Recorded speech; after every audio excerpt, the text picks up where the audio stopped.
चतुर्भुज जो आप देख रहे हैं सामने एक चित्र बना हुआ है और चतुर्भुज का संधि विच्छेद भी लिखा हुआ है चतुर्भुज, जहाँ चतुः का अर्थ होता है चार और भुज का अर्थ होता है भुजा, यानी कि चार भुजाओं से घिरे हुए क्षेत्र को ही चतुर्भुज कहते हैं। आप देख पा रहे हैं यहाँ पर एक चतुर्भुज बनाया गया है। इस चतुर्भुज के कोण भी दिखाए गए हैं, शीर्ष भी दिखाए गए हैं और भुजा भी दिखाए गए हैं। यानी एक चतुर्भुज में चार भुजाएं होते हैं, चार कोण होते हैं और चार शीर्ष होते हैं। साथ ही इसके दो विकर्ण भी होते हैं, जिस विकर्ण को आप यहाँ पर देख पा रहे हैं AC और BD। इसके जो भुजाएं दिए गए हैं वो है AB, BC, CD और DA, यानी कि चार भुजा इसमें दिए गए हैं।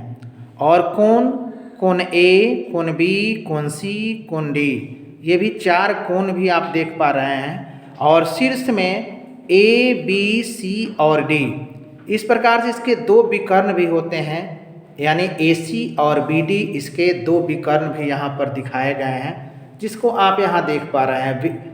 साथ ही चतुर्भुज के जो चारों कोण होते हैं उस चारों कोणों का योगफल 360 डिग्री के बराबर होता है, यानी कोण A जोड़ कोण B जोड़ कोण C जोड़ कोण D, ये 360 डिग्री के बराबर होते हैं। अब आ जाइए हम यहाँ पर बात करते हैं चतुर्भुज के प्रकार पर।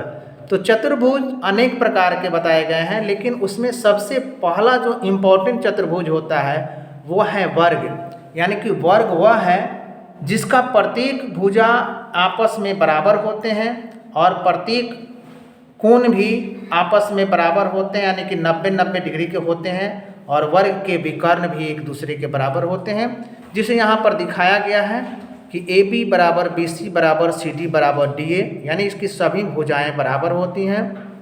साथ में इसके विकर्ण भी बराबर होते हैं, AC और BD ये दोनों बराबर दिखाए गए हैं। और इसके कोण यानी कि चार कोण जो दिए गए हैं, कोण A जोड़ कोण A, कोण B, कोण C और कोण D, ये सभी 90 डिग्री के बराबर होते हैं।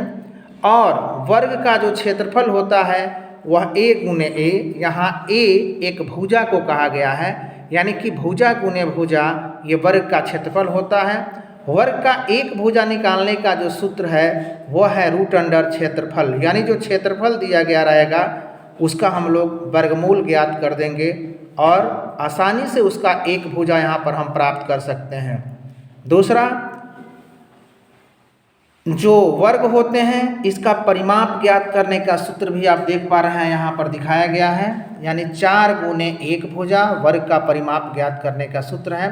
वर्ग के विकर्ण ज्ञात करने के सूत्र, विकर्ण को D से हम डायगोनल लिखते हैं और D से सूचित करते हैं √2 गुने 1 भुजा, यानी कि √2 × A होता है। और एक भुजा अगर इस विकर्ण का हमें निकालना है तो वह D/√2 हो जाएगा। और इस प्रकार से आप इसमें देख रहे हैं कि सारे फॉर्मूले जो है एक जगह वर्ग से जुड़े हुए लिखे गए हैं और इसके सभी भुजा, सभी कोण या विकर्ण, ये सब जो भी बराबर होते हैं उसको भी सही तरीके से बिल्कुल यहाँ पर दिखाया गया है। फिर हम यहाँ पर बात करने जा रहे हैं आयत पर। आयत भी एक प्रकार का चतुर्भुज है जिसके आमने सामने के भुजा बराबर होते हैं। और आप इस चित्र में देख पा रहे हैं कि किस प्रकार से चिन्ह लगाया गया है। एक चिन्ह लगाया गया है, एक लाइन खींचा गया है, यानी वे दोनों भुजाएं बराबर हैं। जिस पर 2 लाइन खींचे गए हैं वे दो भुजाएं भी एक दूसरे के बराबर हैं। यानी आयत वह है जिसकी आमने सामने की भुजाएं एक दूसरे के बराबर होते हैं और प्रत्येक कोण 90 डिग्री के होते हैं और उसके विकर्ण भी एक दूसरे के बराबर होते हैं। यहाँ पर दिखाया गया है आमने सामने की भुजा, यानी कि AB और DC ये दोनों आमने सामने की भुजा है, इसलिए यहाँ बराबर लिखा गया है। साथ ही AD और BC ये आमने सामने के भुजा हैं, इसलिए AD और BC को बराबर दिखाया गया है। प्रत्येक कोण आप देख पा रहे हैं 90 डिग्री के हैं, यानी कि कोण A बराबर B बराबर C बराबर D दिया गया है, 90 डिग्री का है। और विकर्ण AC और BD ये दोनों बराबर हैं, यहाँ पर दिखाया गया है।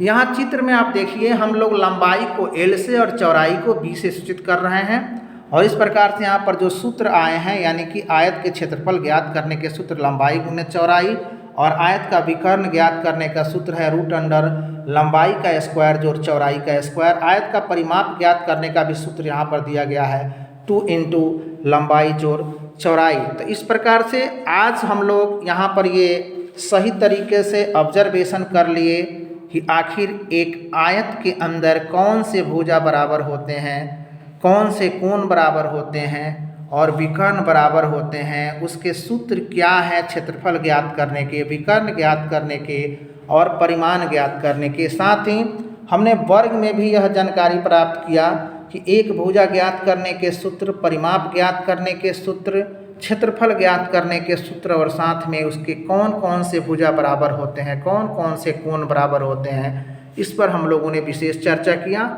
और आज के क्लास में बस इतना ही। जय हिंद।